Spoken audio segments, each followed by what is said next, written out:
it going? Today I'm going to teach you guys how I did this cool text tracking effect at the beginning of the video that you just saw.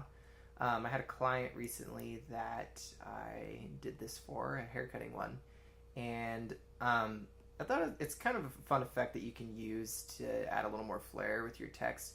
So basically, you can do this as well with shapes and stuff. As you notice here, I have, sorry, let's put that there. If you notice here, I have this this text here with a gradient or shape right behind it. I was able to combine both of them together so that I could create a cool text tracking effect. I put the tracker on both of those. Okay, so let's hop into Motion 5. Here's the project that I have.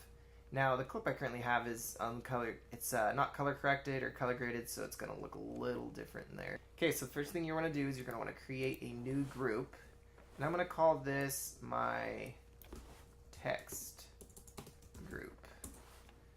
You can call yours whatever you want, but that's what I'm calling mine. And then you want to drag and drop. So I shift-clicked both. I hold down Shift, and I selected both those, and I put them in there. They're in my text group now. And this group down here, this is actually my movie clip group. So this is where the movie clip is. This is going to separate some of the properties if you ever need to separate things in the future.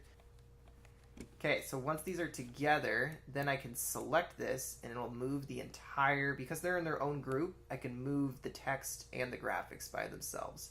So I'm going to move my text right there, I think. Let's see, is that where? Next thing that you're going to do is you're going to want to apply a behavior. I'm going to disappear for just a second. So next thing you're going to do is you're going to want to come over here to the left side to your library, go up to behaviors, and you're going to go over motion tracking, and you're going to go to match move. You're going to take match move, you're going to apply it to the text group. If you, as you notice down here in your timeline, it has been applied to the text group. Make sure it was well. So the order that you want to do this is you want to click match move, make sure match move is selected, click on inspector, and make sure the behaviors is selected. And you're going to see this little red dot right here. So this is my little tracking point. I'm going to choose something that has a bit of contrast to it, or just something that sticks out a little more, but also can be kept in there. So this is how you do it. So basically find a point that you want. I'm going to choose this point because there's black on the side, so that'll block it. It'll pretty much try to stay in this white area if it's tracking it.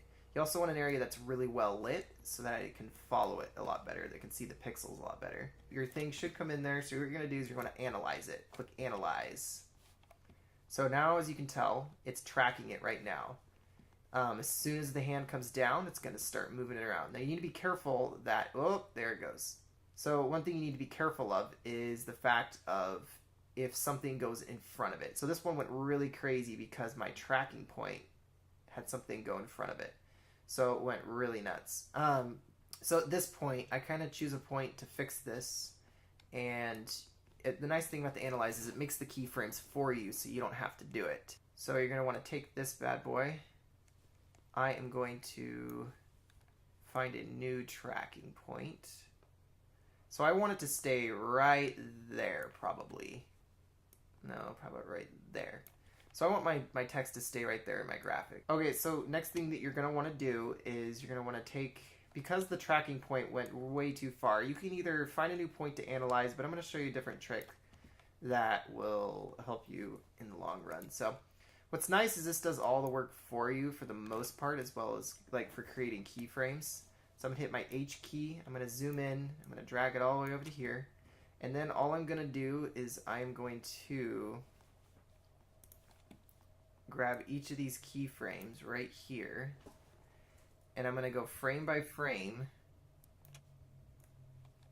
basically room on the clip from here to there that I still need to do. So with my match move selected, I'm going to analyze again, and I'm going to do it right there. And we're going to see.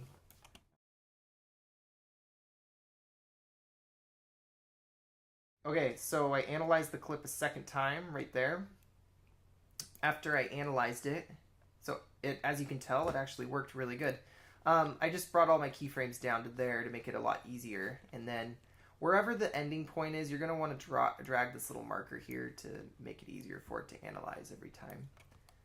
I'm going to be doing a lot more of these videos this week because lately I have a project that's requiring a lot of my time. So I still need to practice doing a lot of these Motion 5 tutorials. I hope it's helpful for you guys, but it's also helpful for me to be able to learn this. But I like it because, and there's the clip, stays completely tracked the whole time.